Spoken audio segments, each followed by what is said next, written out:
teman-teman, di sini kita sudah berada di pertemuan akhir perkuliahan kita. Nah, sekarang kita akan melakukan refleksi terkait dengan kegiatan PPL kita di SMP Negeri 1 Kota Jambi yang berintegrasi langsung dengan mata kuliah PPDT. Nah, teman-teman, di sini kita akan mulai merefleksikan kegiatan kita dari masa orientasi kita saat pertama kali PPL. Nah, dari teman-teman sendiri apakah ada yang ingin disampaikan atau ada kendala terkait dengan kegiatan orientasi kita pada waktu itu? Oke, mungkin dari saya dulu ya. Saat orientasi awal kita masuk ke SMP 1, saat itu kan mereka sedang melaksanakan P5. Jadi menurut saya orientasi kita itu hanya terfokus pada P5 itu sendiri, sehingga kita kurang mengeksplor bagian-bagian lain dari sisi sekolah itu. Sehingga menurut saya untuk masa orientasi kemarin kita itu kurang maksimal ya. Untuk teman-teman lain?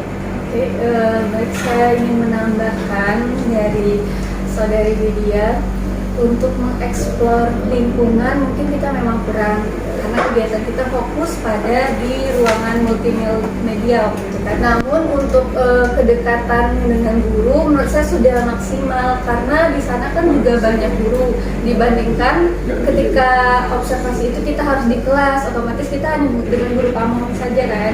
Nah, untungnya ada P5, kita bisa kenal guru-guru matematika, guru-guru lain. Oke, baik, saya akan menambahkan dari jawaban dari teman-teman. Saya sepakat dengan apa yang disampaikan, karena program P5 ini sebuah kesyukuran karena kita pun belajar di kelas 7, sehingga kita dapat mengenal lebih dekat apa itu muatan dari P5, kemudian dari orientasi kita dengan lingkungan sekolah. Kita cukup mengenal, meskipun tetap dapat kekurangan-kekurangan karena kita kurang mengeksplor juga bagian dari misalnya perpustakaan, karena kita baru terakhir baru mengenal perpustakaannya, kemudian juga bagian-bagian penting seperti UKS, tapi dari multimedia sebagai tempat kita belajar di awal kemarin itu menjadi sesuatu yang sudah cukup kita observasi, orientasi, kita sudah mengenali sanitasi juga di bagian laboratorium juga, itu menjadi catatan kita karena itu juga sangat jarang sekali kita datang ke sana. Baik. Nah, kalau untuk orientasi kita tadi sekedar ini ya, karena kita kurang mengeksplor, tapi tentunya karena ada kegiatan P5 kita bisa mengenal mungkin perangkat sekolah yang lain, perangkat yang ada di sekolah itu. Nah, kemudian untuk observasi, untuk kegiatan observasi ini terutama pada peserta didik dan proses pembelajarannya. Nah, kira-kira itu ada kendala atau mungkin ada yang bisa kita refleksikan pada pertemuan kali ini? Mungkin kalau dari observasi peserta didik itu sebenarnya kita diuntungkan dari pembelajaran terbimbing.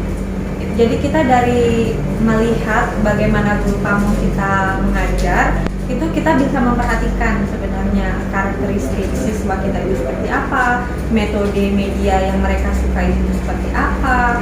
Kemudian dari situ juga sebenarnya sudah terlihat ya sebagian. Hanya saja kita untuk mendalami itu saat kita pembelajaran mandiri, kita turun ke kelas, itu semakin membuat kita, karena sudah ada basic di pembelajaran terbimbing ini tadi, sehingga kita tinggal meneruskannya saja. Kalau menurut saya sih itu. Dari saya mungkin orientasi peserta didik mungkin dari ini ya, kemarin itu pernah kita di beberapa kali diminta sama guru lain untuk mengisi kelas-kelas kosong. Nah, ini meskipun berada di luar tanggung jawab kita sebagai mahasiswa PTG Prajabatan, tetapi ini juga menambah pengetahuan kita, meskipun juga saya sendiri sebenarnya masuk di kelas 9 yang itu waktu itu terdapat permasalahan, dan tapi dari kondisi itu saya jadi belajar banyak. Oke, kalau dari saya untuk observasi peserta didik, benar yang dikatakan oleh Kak Widya dan Kak Novi, karena guru itu memberikan kita peluang juga, minta kita untuk ngajar ke kelas-kelas lain, itu kita bisa lebih mengenal karakteristik peserta didik. Apalagi guru pamong kita menggelar 4 kelas kan, jadi tiap kelas aku pernah masuk di kelas D, E, F, jadi tahu berbagai macam karakteristik kelas gitu. Jadi untuk observasi ini sendiri sebenarnya sangat membantu kita ya untuk pelaksanaan selanjutnya.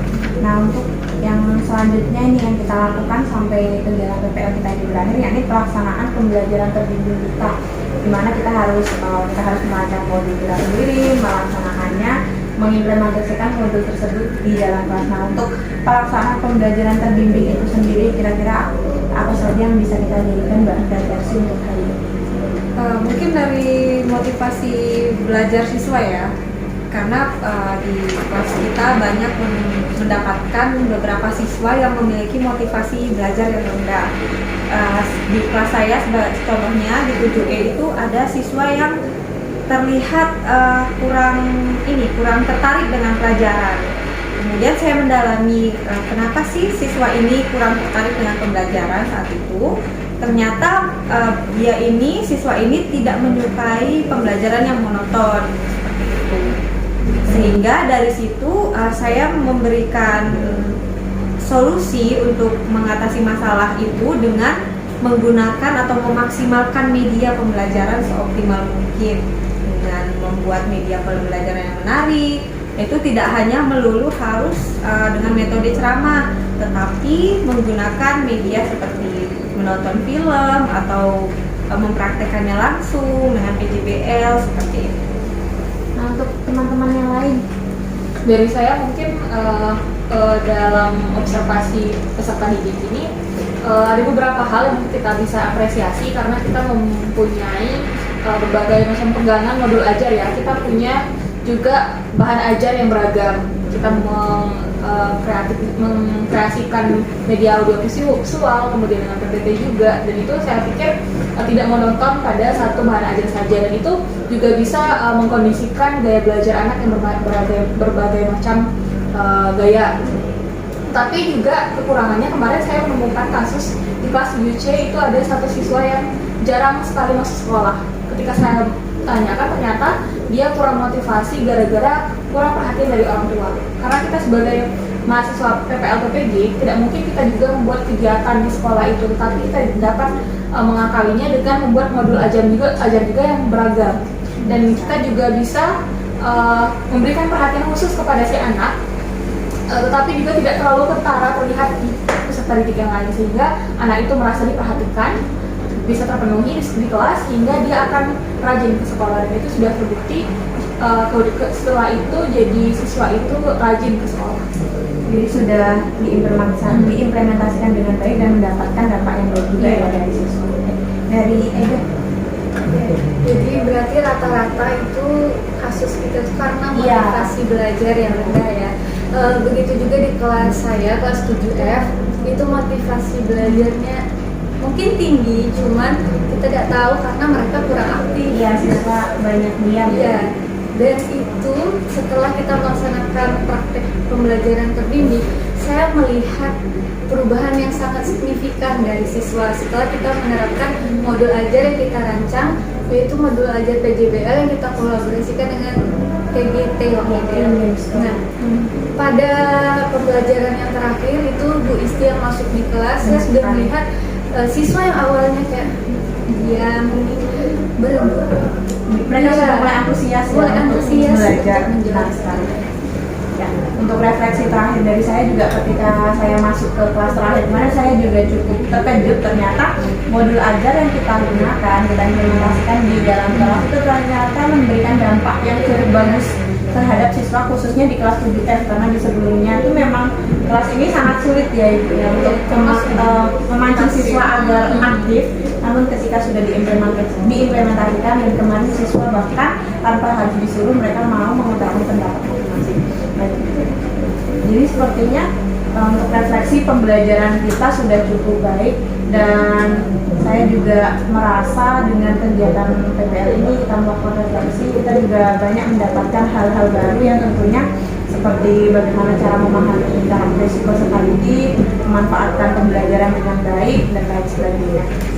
Nah, apakah ada hal lain yang dapat ditambahkan untuk terakhir kali, mungkin pengalaman-pengalaman baru atau Ya, tentunya dengan PPL ini dari yang awalnya kita mungkin belum ada pengalaman mengajar seperti itu ya, atau bahkan dari antara kita ini kan ada yang bukan berasal dari pendidikan. Benar sekali. Nah, dengan adanya PPL ini sangat membantu kita sih sebenarnya untuk nanti kita terjun di dunia sebenarnya. Dan tentu ini akan membantu kita ketika nanti kita akan ada PPL 2 di Benar jenjang sekali. sekolah yang berbeda juga. Dengan bekal yang ada, kita akan mempersiapkan lagi modul ajar dan lain sebagainya sehingga kita akan lebih siap untuk PPL 2. Baik, terima kasih. Sepertinya refleksi kita cukupkan sampai di sini. Saya ucapkan banyak terima kasih atas partisipasi teman-teman sekalian.